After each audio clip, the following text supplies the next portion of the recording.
Hi everyone, welcome back after the tea break. Can everybody hear me? Okay, yeah.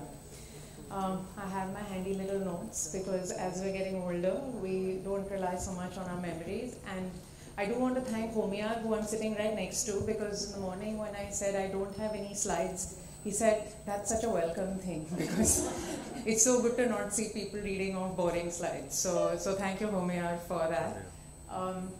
And I'm here today to talk about inclusion. And I know most of you all, we've been talking about it all morning, but I do want to reiterate some of what we've been talking about, right? So I'm not going to say anything new today.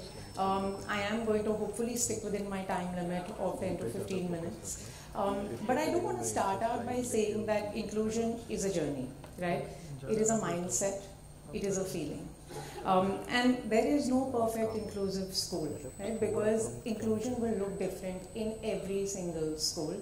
Now, what it will look like in a different school will depend, of course, on so many factors. It will depend on the buy-in from stakeholders. It will depend on available resources. It will depend on the priorities set by the school, and so on and so forth. That list could be endless. But the unfortunate reality is that we have to talk about it today.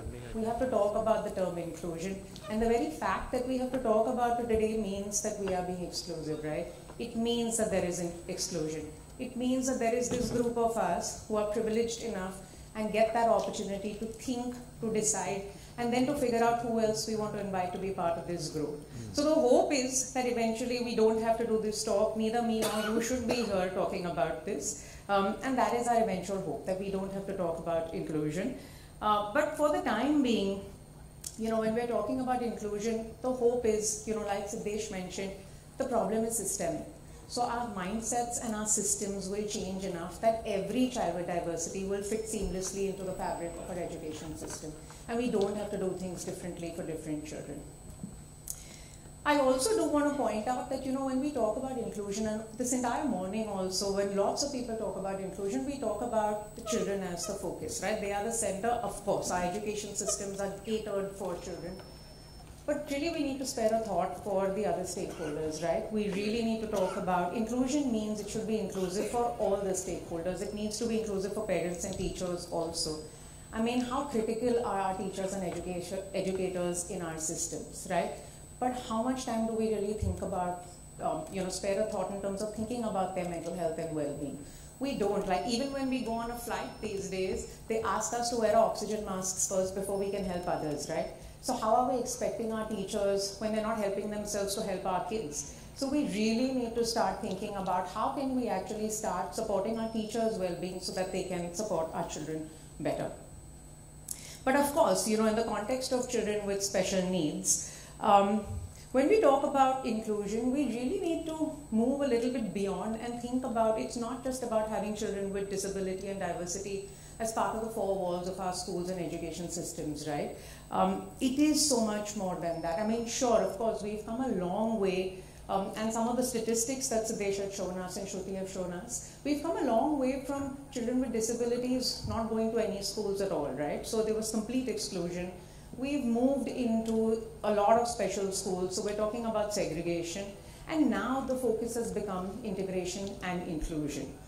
But it is not just about having these children in the same physical space, right? Inclusion is not about being invited to the party, it's about wanting to dance, right? It's about a feeling, it's about empowerment, it's about a sense of belonging, and it's so much more than just the academics, right? So it's also definitely just not about doing anybody any favors. It should not be coming from a space of entitlement. Everybody, all the stakeholders are equal partners in this journey, and it is definitely not a one-way street. It is not that we are benefiting more or they are benefiting more. Everyone is benefiting equal. We're talking about equality and equity, and this is an equal process for everyone. It's also really not about getting a child up to speed with the academics. Inclusion is so much more than that. Of course, it is about what happens within the classrooms, but it is also about what happens outside of it, right? Like what happens to children who get bullied, children who have mental health concerns, children who have difficulty making friends, children who have social skills issues. This is all, like engaging with all these types of children and all these types of issues is, inclusion. It is also about the social aspects of an education system, not just the academic aspects. And we're not saying it's not about the academic aspects, but it has to be a balance of both. It can't be one or the other. Inclusion is essentially really about good teaching practices and inclusive pedagogy. And the idea is that when we think about making a system inclusive, we're making a system inclusive so that then it doesn't really matter what kind of child we're working with, right? All sorts of diversity and disability are truly welcomed and celebrated. I mean, how many times have we heard that, diversity should be celebrated, but do we really celebrate it? I think that's the question that we need to ask ourselves.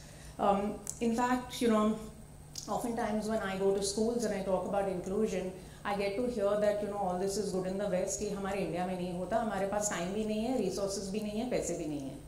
And I really want to say that it goes beyond that, right? It's about a mindset. And so for this reason, actually, a couple of years back, I spent several months in the year traveling to different cities across India and documenting good inclusive practices.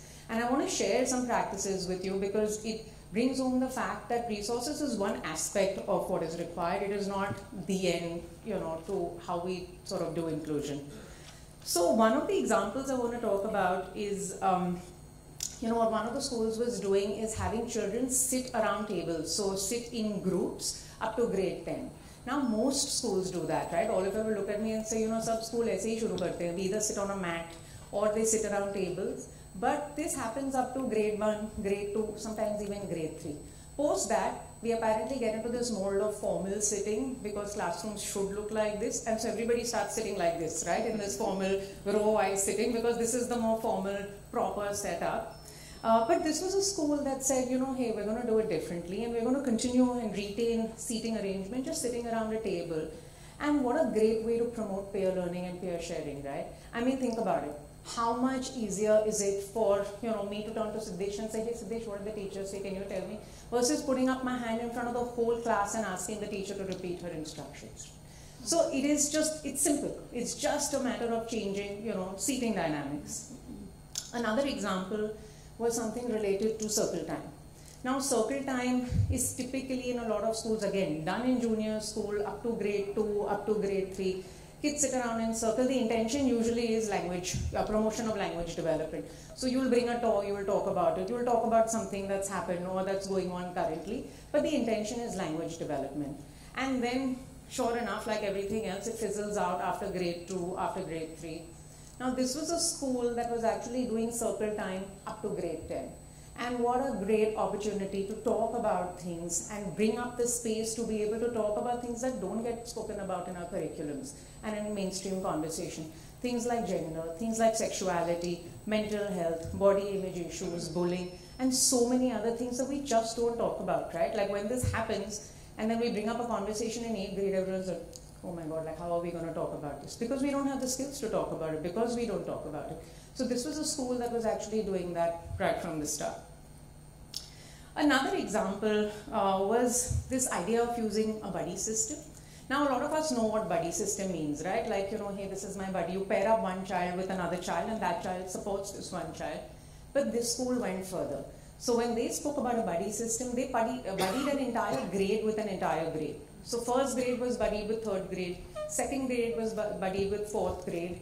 And then these two classes were given opportunities to meet once or twice every week. So either they did lunch together or they did an activity class together. And again, what a great way of building social connects outside your immediate classroom. So these were just basic examples. I mean, just one more example that's coming to my mind that I want to talk about is relating to a teacher's mindset and how a teacher actually worked with a child with a disability. So this was a grade 7 class, and this class was given the task of writing a story in that stipulated 30-40 minute class. As you all can predict, of course, a child with disability didn't finish on time. Now, as you all can also predict, typically the response from a teacher is in red to write incomplete. Now, this teacher actually went beyond that. He read the story, and his comment for this child was, I really like your story and I would love to know how this ends. And that was all it took. That incomplete versus this comment made this child put in every effort to do well in this teacher's class, because this teacher went beyond, picked up on the child's strengths of creativity and didn't focus in on the fact that this child has difficulty with writing. So I think sometimes it's simple as that, and in fact, all of these examples, I don't have, unfortunately, the luxury of time to get into many more, but we've documented these and they're up on the Ummeed website if anybody is interested. But all of these examples that I've spoken about, and I picked examples today to speak about, that don't require any resources. It really just requires a willingness to try and do things differently. So I'm going to urge everyone here. I know, when we have conferences, there's so much of an information overload that we're not sure what we're taking back.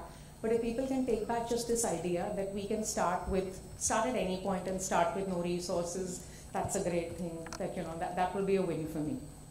And in fact, research has also shown that teachers don't necessarily not want to include kids with disability in their classrooms, right? Like, that's the notion. That's sometimes what we think, that, agar hum jayenge, teachers hi na bol dete hain. But that's not true. Research has actually shown, and Sadesh spoke about this, like, we really need to get beyond blaming teachers, because it is not the teacher's fault. Teachers need to be equipped to work with children with diversity, and research has shown that a majority of teachers are actually in that middle range. They don't have a problem including, they don't have a problem not including, but oftentimes they just don't know how to do it. So that's something that we need to take back. How can we equip our teachers with skills to work with different kinds of diversity within the classroom? Now, like I said, right in the beginning, inclusion is a mindset, right? It is about good teaching practices. It is about good inclusive pedagogy. And when we use good teaching practices and good, inclusive pedagogy, it forces us to be more creative when we're teaching our children, right?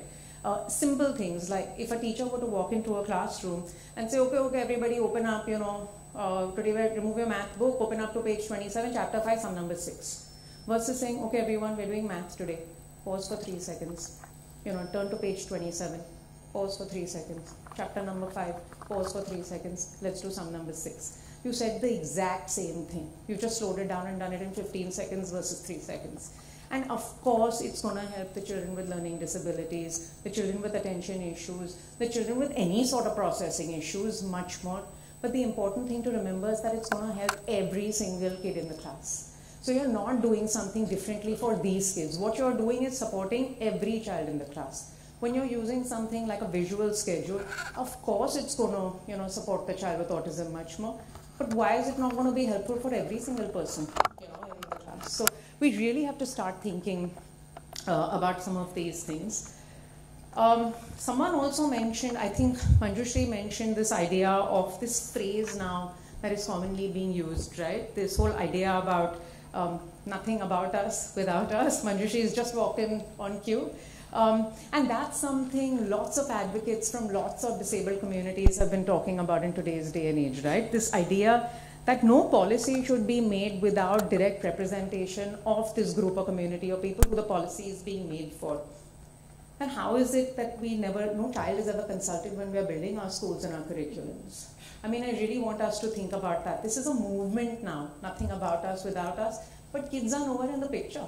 I mean, we're starting to give them a little bit of a voice, but that's in retrospect. What about from the beginning? Like, I'm going to urge everyone here to start getting children to participate a little bit more. Get children to have a voice. When we think of a great education system and what we want to get out of the education system, how about we ask children what is it that they would like to see the education system like? What is it that they would like to get out of it? How about we ask children what is it that they would like to know, feel, and do? And then question ourselves of what is it that we want our future generations to know, feel, and do? And together, how can we sort of align and sort of come to a common understanding of what we're really trying to achieve rather than just being caught up in this rat race of getting better marks.